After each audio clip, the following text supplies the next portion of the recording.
बिस्मिल्लाहिर्रहमानिर्रहीम। अस्सलाम वालेकुम। लो जी बादशो, मैं तुहानूं सिखा रहा खजान दे विच जिहड़ा पैंदा है गराफा। ते ओहदा तरीकाकार सिखा रहा। कई थावां ते हो जांदा गराफा, ते फिर ओह् मुहंदस कहंदे ने जी सानूं सेम गराफा ही चाहिदा रास में। पहले वाला मुकम्मल यू ते दूसरे तबके विच गराफा। है पहला यू मुकम्मल यू जो है थोड़ा बनेगा। मसला अगर इधर 3 मीटर है, 3 मीटर इधरों तो 4 मीटर इधरों, 3 3 6 4 10, इसका सरिया बनेगा 10 मीटर। आ रहा ना यू, इसका सरिया बनेगा 10 meter. U 3 meter 4 meter centre.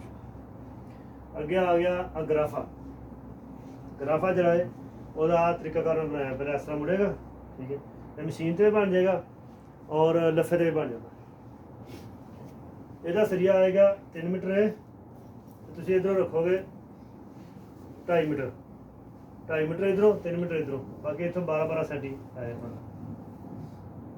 12 senti आएगा। ਇਹਦਾ सरिया बन जाएगा 6 मीटर।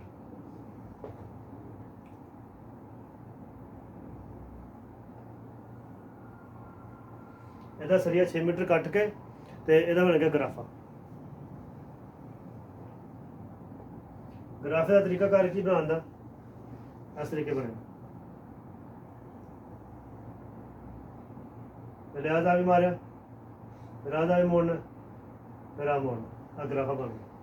यह आएगा दूसरे तबके का, पहले तबके हाल है, ठीक है। इसका जो हिस्सा है 12 सेंटी वाला ये टच होगा।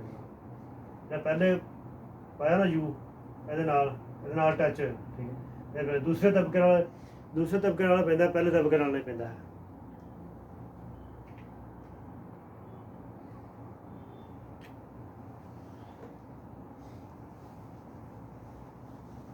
सैन ठीक है।